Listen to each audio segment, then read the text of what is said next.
আসসালামু আলাইকুম, সবাই কেমন আছেন? পূর্বের মতো আজকেও একটা মজাদার মানে গল্প নিয়ে আসলাম। গল্প আমার কাছে তো গল্পই। বিভিন্ন সময় বিভিন্ন জীবন কাহিনী বলে। আর ওইটাকে আমি সবাইকে শেয়ার করি যে এইখান থেকেও অনেক কিছু হয়তো শিকার আছে। এবং দেখি যে অনেকের সাথে মিলেও যায়। যাই হোক, এক ঘটনা থেকে আরেক ঘটনা উদয় হয়ে যায়। তো ওই মেয়েটার সাথে আমি আজকে ২ দিন যাবৎ কথা বলছি। ওর সমস্যাটা ১ম এ শুনছি।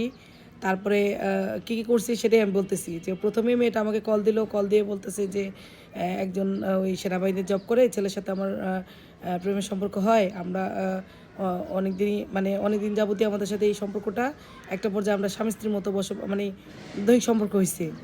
তো এখন ওই ছেলে আমাকে বিয়ে করতে চাইতেছে না, অস্বীকার করে এবং বিভিন্ন তালবাহানা করে একেক সময় একেকটা বলে। আচ্ছা কী বলে শুনি? তো বলল যে, "আমি বলছি যে আমাকে বিয়ে করো। হ্যাঁ? যেহেতু আ আ আমার তো এখন প্রাপ্ত বয়স, আমার বিয়ে করো।" তো বলল, "ঠিক আছে করব, তোমার ফ্যামিলিরে রাজি করাও। আর আমাকে ৫০,০০,০০০ টাকা দিতে পারবে কিনা?" ৫০,০০,০০০। আরও কাহিনী গেছে, আমি জাস্ট অল্প একটু মানে ছোট করে বলতেছি। ৫০,০০,০০০ টাকা দিতে হবে আর তোমার ফ্যামিলি রাজি হইতে হইব।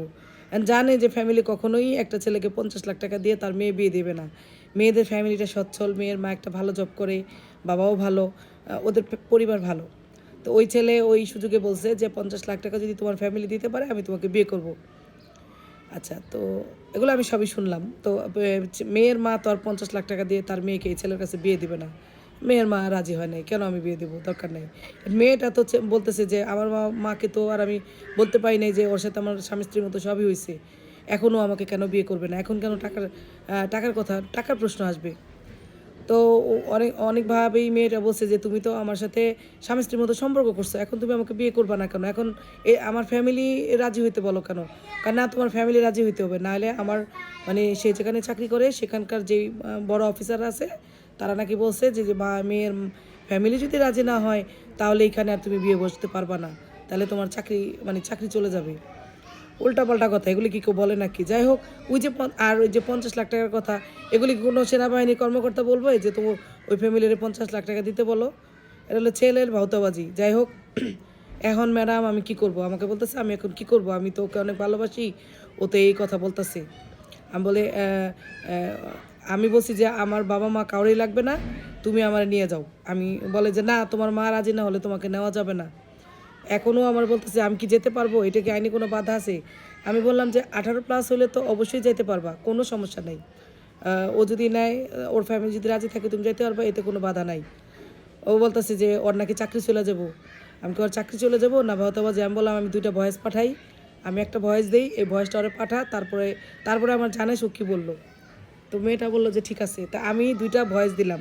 ভয়েস দেওয়ার সাথে, সাথে ওইদিন ভয়েস দেওয়ার পরে আর কথা হয় নাই। তো আজকে আবার ফোন দিছে। আজকে সকালে ফোন দিছে।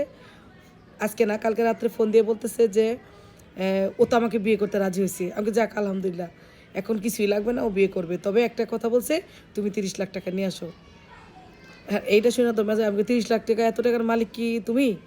বলে যে, "না, আমি তো ৩০,০০,০০০ টাকা দিতে পারব না। কিন্তু ও যেন আমাকে বিয়ে করে।" আমি ওরে মিথ্যা বলছি যে, "ঠিক আছে, ৩০,০০,০০০ টাকাই আমি দেবো। তুমি আমাকে আগে বিয়ে করো, তারপর ৩০,০০,০০০ টাকা দেবো।"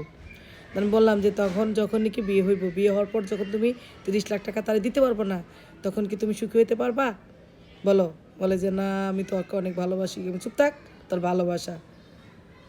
ও ভয়েস পাইছে, ভয়েস পাইয়া ভয় পাইছে। তখন দেখছে যে মামলা তো হয়ে যাব, মেয়ের এখন বিয়ে করি। তো এটা কি ভালোবাসা হইলো? ও তোমারে বিয়ে করব, বিয়ে করার পর দেখবা তার চরিত্র চেঞ্জ হবে না তো। সে আবার এরকম তোমার মতো আরেক জায়গায় বাসা বাঁধবো। আর তুমি কি করবা? তোমার মাঝখানে তোমার জীবনটা শেষ হইব। বাপ-মা কি করে? তখন বলল, "এত ভালো ফ্যামিলিতে থেকে তুমি বাবা-মা যা বলে ওইভাবেই করো। বাদ দাও এটারে।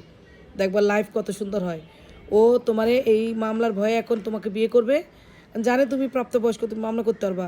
যখন তুমি এই ফ্যামিলির এগেইনস্টে যায়া ওরে মামলা করবা বিয়ে করার জন্য, ও তোমাকে ঠিকই বিয়ে করবে। কিন্তু ও তোমাকে কখনোই সুখ দিতে পারবে না। কারণ ওর ক্যারেক্টার কিন্তু দেখাই দিছে। তারপরে দেখো টাকার কত লোভ, তোমাকে এখনও বলে, "তুমি ৩০,০০,০০০ টাকা নিয়ে আসো।" কেন তুমি কোত্থেকে আনবা? তুমি নিজে কামাই করছো? বলেন, "না।" আমি কই যে, "বাবা-মা যেটা বলে ওটারে বলো যে, তোরে আজকের থেকে ব্লক মাইরা দিলাম। তোরে ৩০,০০০ কেন? তুই ৩০,০০,০০০ কেন? তুই ৩০,০০০ টাকারও যোগ্য না।" এই কথা বইলা তুমি তোমার মতো করে জীবন গড়াও। তোমার বাবা-মা যেখানে বিয়ে দেয় সেখানেই করো। পারবা? কয়, "হ্যাঁ আপু পারবো।" তাও শুনে খুব ভাল লাগছে। বলে ঠিক আছে, আমি ওরে বলতে পারবা যে তুই 30 লাখ টাকা চাইছস, তুই 30,000 টাকারও যোগ্য না, তোরা আমি অ্যাভয়েড করলাম, পারবো। যাক, এই হলো ঘটনা, আমার কাছে খুব ভালো লাগছে, তা আমি ভাবলাম যে সবাইকে শেয়ার করি। তো কোনো কিছু করার আগে অবশ্যই নিজের ভবিষ্যৎটা চিন্তা করে করতে হয়, যেন বিপদের সম্মুখীন না হতে হয়। তো আল্লাহ এই মেয়েটাকে বাঁচাইছে, ওর বিপদের হাত থেকেও রক্ষা পাইলো আমি মনে করি। বলছি যে বাবা মা তোমার, নিশ্চয়ই বাবা মা তোমার খারাপ চাইবে না, তোমার যেখানে বিয়ে দেয় তুমি সেখানেই বিয়ে দাও। মানুষের সাথে কথা বললে, বন্ধুবান্ধব পাতাইলেই কি তার সাথে যায় দৈহিক সম্পর্ক করতে হইব? এখন এইটা দেখো, এটা তুমি কত বড় একটা ক্ষতি করছো নিজের। যাই হোক, যেটা হয়েছে তো হয়েছে, এখনও কিছু হয় নাই। তুমি তোমার মতে থাকো, বাবা মা যেখানে বিয়ে দেয় সেখানে তুমি বিয়ে বসো। ধন্যবাদ।